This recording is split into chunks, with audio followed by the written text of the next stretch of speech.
Pag-uusapan naman natin sa video na to guys, no, kung bakit nga ba hindi tayo dapat matakot sa witchcraft, no? Pero bago ang lahat, no, alamin muna natin kung ano nga ba itong witchcraft na ito, no? Itong witchcraft na ito guys ay ito yung pagpapractice ng magic, no? Katulad na lang ng spells na yan, ng mga rituals na yan. At ang purpose nila kung bakit sila nagpapractice ng ganitong gawain ay para maghatid ng kapahamakan sa buhay ng ibang tao, para mag-cause ng misfortune, di ba? Mag-cause ng bad luck sa buhay ng ibang tao, o para magbigay ng sakit sa mga tao, no? Lalo na kapag kaaway nila yung ginagamitan nila ng witchcraft, talagang kapahamakan talaga ang dulot ng witchcraft na ito sa mga kaaway nila. Maaaring magbigay sila ng sakit doon sa tao, di kaya ay mag-inflict ng kung ano-anong negativities doon sa tao na ginagamitan nila nitong witchcraft na ito, no? At ang witchcraft na ito ay may supernatural power siya. Kumbaga, kung ikaw wala kang protection kasi hindi ka naman makadiyos na tao, hindi ka nagpipray, wala kang relationship kay God, wala kang protection mula sa Diyos, ay tatalab ito sa iyo, no? Pero para sa atin na mga believers, huwag tayong matakot kasi tayo, protected tayo ni God, no? Lalo na kung tayo ay true Christian, kung tayo ay malapit sa Diyos, kung tayo ay may personal relationship kay God, hindi tayo pababayaan ni God, no? Bilang believers, alam naman natin na talagang itong witchcraft na ito ay nararanasan ng lahat ito, no? Sino bang Christian ang hindi nakakaranas ng witchcraft, no? Personally, ako talaga, na-encounter ko to. Halos araw-araw nakaka-encounter ako ng witchcraft na ito, no? Kasi yan din ay pinaalala sa atin dito sa Bible, no? Sabi dito sa Ephesians chapter 6 verse 12, "For we do not wrestle against flesh and blood, but against the cosmic powers over this present darkness, against the spiritual forces of evil in the heavenly places." Nakalagay nga dito na ang laban natin ay hindi siya physical kung hindi spiritual, no, bilang believers, no? At saka nakalagay dito, ang kaaway natin ay spiritual forces of evil, no? Kumbaga hindi tao ang kaaway natin kundi ito yung mga spiritual forces of evil, katulad na lang itong mga witches na to, mga wizards, yung mga gumagamit ng witchcraft, si Satan mismo, yung mga demons niya. Yan ang kaaway natin, no, bilang believers. At saka pinaalala din sa atin dito sa 2 Corinthians chapter 10 verse 3 to 4, "For though we walk in the flesh, we are not waging war according to the flesh, for the weapons of our warfare are not of the flesh, but have divine power to destroy strongholds." Nakasaad nga dito na kahit na daw tayo ay tao, kasi physically tao tayo, pero ang laban natin ay hindi pang tao. Katulad na lang ng laban na ano, no, yung may mga sandata, yung may mga baril, may espada, di ba, yun ang physical na laban. Pero tayo bilang believers ay hindi ganun ang laban natin, kung hindi ang laban natin ay spiritual. Kumbaga yung mga kaaway natin ay tinatrabaho or sinisikap talaga nila na pasukin yung utak natin. Kung nararamdaman niyo mga believers na yung ulo nyo laging sumasakit, ay on the move ang mga kaaway, no? Talagang sinisikap nila na mag-inflict ng negativity dyan, sinisikap nila na pasukin yung mind natin, kasi ang mind natin ay yan ang battleground, no? Diyan nagaganap ang labanan, kasi gusto nga ng mga kaaway mapasok nila yung isip natin para sila na ang mag-control sa atin kapag napasok nila yung isip natin, no? Kaya dapat maging aware tayo, kasi kapag nangyari yon na nagtagumpay ang kaaway natin, na pasok nila yung isip natin, ay maaaring mawalan tayo ng passion sa mga godly works, mawalan tayo ng relationship kay God, kasi tatama rin na tayong mag-pray, tatama rin na tayong mag-aral ng mga Bible verses, diba? Maputol kung ano man yung relationship na mayroon tayo kay God, at saka maaaring hindi na natin marating yung destiny na dinestiny ni God para sa atin. Hindi na natin magagawa yung assignments na in-entrust ni God sa atin. Kaya dapat maging maingat tayo dito sa spiritual warfare, no? Itong witchcraft na ito na talagang sinisikap nila na pasukin yung isip natin para nga sila na ang magpapatakbo sa buhay natin, no? Gusto talaga tayong ilayo kay God, kaya dapat aware tayo. At saka, ano nga ba ang reason kung bakit hindi tayo dapat matakot sa witchcraft na ito? Number 1 na talaga ay kung tayo, believers tayo, ang pananampalataya natin ay mas mataas kaysa takot natin, no? Kapag halimbawa takot tayo, nagtatribe ang witchcraft kapag takot yung mga tao na inaatake nila, no?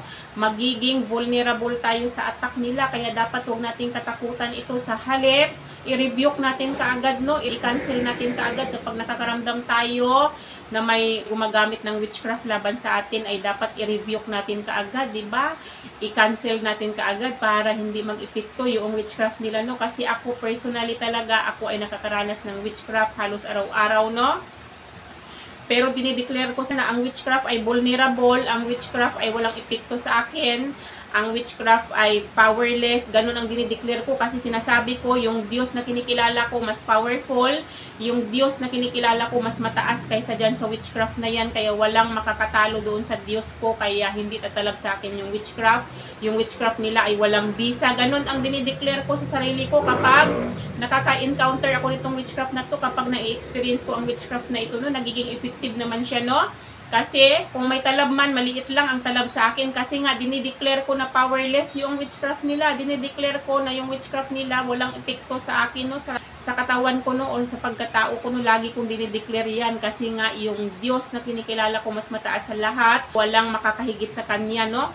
Yun ang dinideclare ko, at saka kahit minsan si God ay hindi pa natalo, kaya yun ang pinanghahawakan ko, no. Kaya yung witchcraft sa akin ay maliit lang ang talab, no. At saka pangalawa naman na reason kung bakit hindi tayo dapat matakot ay may divine protection tayo. Kumbaga, protected tayo ni God, no? Kasi tulad ng nakasaad sa Bible, sabi sa Psalm chapter 34 verse 7, "The angel of the Lord encamps around those who fear Him and delivers them." Nakasaad dito, ang mga anghel ng Diyos ay nagkakampo sila sa palibot ng mga taong may takot sa Diyos at inililigtas daw nila ang mga ito, di ba? Kaya si God ay nag-a-assign siya ng mga anghel niya na para proteksyonan yung mga totoong alagad niya. Ganun kamahal ni God yung mga totoong alagad niya, no? At nakasaad pa yan sa Bible, "I will never leave you nor forsake you." Hindi tayo pababayaan ng Diyos kahit kailan. At si God ay faithful yan sa salita niya, di ba? Si God ay faithful yan sa salita niya. Kung anong sinabi niya, yun ang gagawin niya. Kaya wala tayong dapat ikatakot kung tayo ay totoong alagad ng Diyos, no? At saka, pangatlo naman na reason kung bakit huwag tayong matakot sa witchcraft. Kasi, alam naman natin na ang Diyos ay super powerful, no? Walang makakahigit sa Kanya, walang makakatalo sa Kanya. Kung tayo totoong alagad ng Diyos, ano pang ikatakot natin, di ba? Kung nakaka-experience tayo ng witchcraft na ito, ng spiritual battle na ito, ipag-pray natin, si God na ang bahala sa atin. Kasi nakasaad naman na ang battle natin ay hindi natin battle yan. Kung hindi ang battle natin ay battle ni God yan, itaas natin, ibigay natin kay God yung spiritual battle natin, no? Si God na ang bahalang magpanalo sa atin. Mag-pray tayo kaagad, makipag-communicate tayo kay God kapag tayo nakaka-experience ng witchcraft, no? Si God na ang bahalang makipaglaban doon sa kaaway natin, di ba? Ang panlaban lang natin, prayer. Tulad na kasaad sa 2 Corinthians chapter 10 verse 3 to 4, "For though we walk in the flesh, we are not waging war according to the flesh, for the weapons of our warfare are not of the flesh, but have divine power to destroy strongholds." Nakasaad nga dito na kahit na daw tayo ay physically tao tayo, pero ang laban daw natin ay hindi pang tao, no? Kasi daw, ang sandata daw ng laban natin ay hindi daw sandata ng tao. Kung baga, hindi katulad ng tao na kapag ang tao naglaban ay gumagamit ng baril, gumagamit ng espada, or kung ano-anong mga sandata yung ginagamit nila, no? Pero tayo, bilang believers, ay ang laban natin ay spiritual, no? At saka, ang sandata natin bilang believers ay may divine power na pwedeng sirain yung mga kuta ng kaaway natin, no? Kumbaga, ang sandata natin dito ay dapat ay prayer, mga words ni God, pananampalataya natin. Diba, yaan ang sandata natin bilang believers para ma-defeat natin ang mga kaaway natin, diba? Kasi nga, powerful weapon nga natin yung prayers, yung mga words ni God, yung pananampalataya natin sa Diyos. Kapag meron tayo niyan, sigurado nang panalo tayo, no? Sigurado na maipanalo natin ang laban natin spiritual, no? At saka, pang-apat naman na reason kung bakit huwag tayong matakot sa witchcraft ay dahil sa spiritual authority natin, di ba? Bilang believers, may spiritual authority tayo kasi ipinagkaloob ni Jesus Christ sa atin yung authority bilang believers, no? Anong sabi niya sa Luke chapter 10 verse 19? "Behold, I have given you authority to tread on serpents and scorpions and over all the power of the enemy, and nothing shall hurt you." Nakasaad dito na ipinagkaloob nga niya sa atin yung karapatan para tapakan natin itong serpents na nire-represent ni Satan, itong scorpions na nire-represent ng mga demons niya, mga agents niya, no?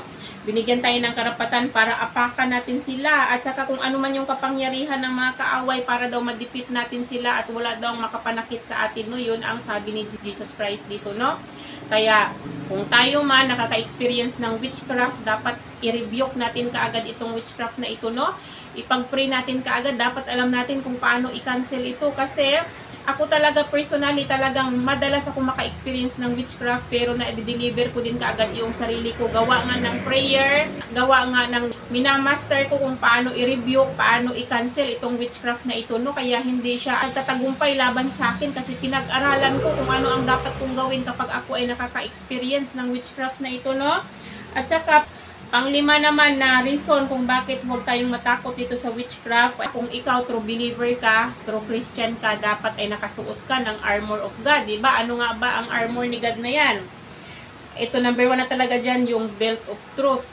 Ibig sabihin, kung ikaw totoong Christian ka, dapat ay namumuhay ka sa katotohanan, as in, walang kasinungalingan sa pagkatao mo, lahat ng sasabihin mo ay pawang katotohanan, no? Huwag kang magsinungaling, no? Yan ang number 1 na armor ni God.